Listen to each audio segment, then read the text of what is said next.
Baseado em Apocalipse 3, como é que você gostaria que a igreja que você caminha fosse conhecida? Como uma igreja rica, próspera, como uma igreja viva ou como uma igreja fraca?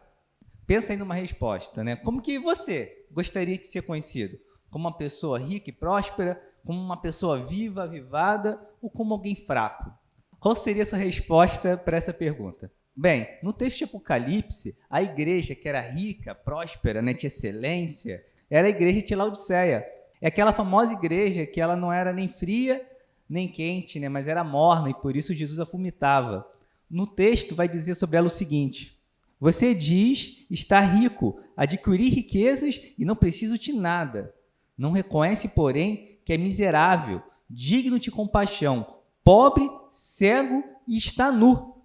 Dou-lhe este conselho: compre de mim ouro refinado no fogo, e você se tornará rico. Compre roupas brancas e vista-se para cobrir a sua vergonhosa nudez, e compre colírio para ungir os seus olhos e poder enxergar. Repreendo e disciplino aqueles que amam, por isso seja diligente e arrependa-se. Era isso que Jesus falou para a igreja que era reconhecida como ser rica e próspera. Se o seu pensamento foi querer ser reconhecido por uma igreja rica, você realmente não está no bom caminho, não foi uma boa escolha.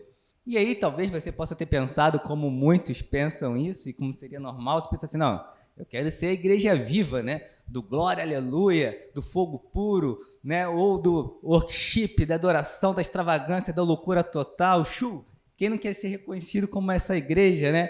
Que é avivada, que bate palma, que pula, que corre, né? Que é ativa, que é uma igreja viva, né? Quem não quer ter esse conhecimento, essa fama de estar vivo? Todo mundo quer isso. Mas o que diz o texto em Apocalipse sobre essa igreja? Né? O texto vai dizer sobre ela o seguinte, né? Lá no início do texto vai dizer o seguinte: você tem fama de estar vivo, mas está morto. Esteja atento, fortaleça o que resta e o que estava para morrer, pois não achei as suas obras perfeitas aos olhos do meu Deus. Lembre-se, portanto, do que você recebeu e ouviu. Obedeça e se arrependa-se. Ser reconhecido ou ter a fama de vivo não significa nada para o Senhor, né? Ter esse reconhecimento, nossa, como que eles são animados, como que eles pulam, não, isso não adianta nada. Não adianta nada se o nosso coração não estiver rendido a Ele. E aqui era uma igreja que precisava se arrepender disso, se arrepender de só viver uma fama, de só viver um movimento, de só viver uma emoção. Todo mundo olhava e falava, oh, como é que eles são animados, nossa, como é que eles são vivos. Mas, na verdade, aos olhos de Deus, eles estavam mortos. Tinham um nome que estavam vivos, mas, na verdade, estavam mortos. E o que chama atenção muito aqui também é que as obras deles, aos olhos de Deus, não estavam valendo de nada, não eram perfeitas, não eram boas obras. Eram obras mortas, não davam frutos, né, de arrependimento.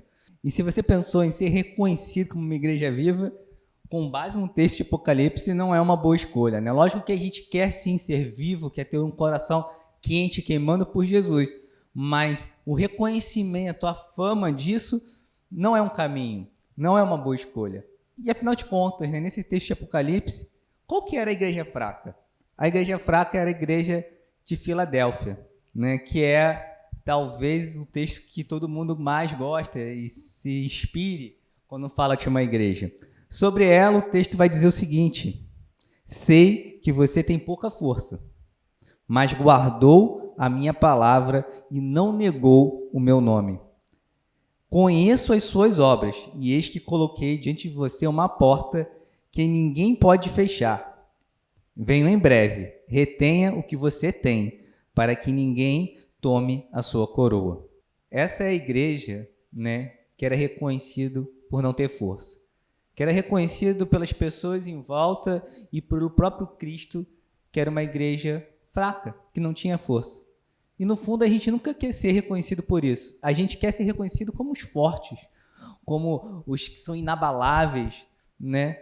Mas nesse contexto foi essa igreja que na sua fraqueza ela descobriu a sua força. Na sua fraqueza ela buscou perseverar em Cristo. Na sua fraqueza, ela dobrou o seu joelho e orou. Na sua fraqueza, ela se manteve fiel. Na sua fraqueza, ela teve mais fome e sede de Deus, porque ela pensou, eu não tenho nada, eu não tenho força, eu preciso de Deus, eu preciso de mais, preciso que Ele me fortaleça, porque sem Ele eu não sou nada. E sabe o que acontece? Nós temos um orgulho que sempre nos inclina a querer ser a igreja viva, a querer ser a igreja próspera, a querer ser reconhecido por isso. E a gente quer fugir de assumir as nossas fraquezas. Enquanto a gente não faz isso, a gente fica parado, estagnado. O que nós precisamos é reconhecer, sim, sou fraco, sim, preciso de Jesus, sim, eu preciso dele, porque sem ele eu não posso. Então é nessa hora que o poder dele se aperfeiçoa em nossas fraquezas.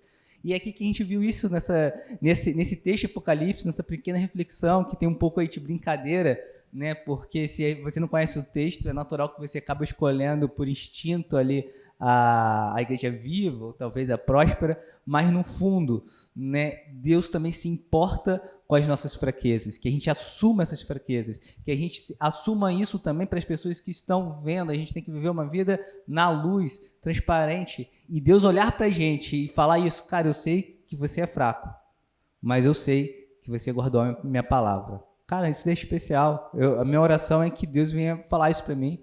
Leandro, eu sei que você é fraco, mas você tem sido fiel, mas você tem guardado a minha palavra, você tem perseverado. Na sua fraqueza, você continua caminhando. Você vai caminhando devagar, mas você não para. Que a gente venha ter esse coração que reconhece, sim, sou fraco, mas eu estou buscando a infidelidade do Senhor, eu estou buscando continuamente o Senhor. Eu não vou desistir. Por máximo que eu demore a chegar num lugar, eu não vou parar. Que essa reflexão venha ter edificado a sua vida, porque ela me edificou muito também. Por isso que eu vim aqui dividir ela com você. Tá bom? Que Deus abençoe. Fique na paz.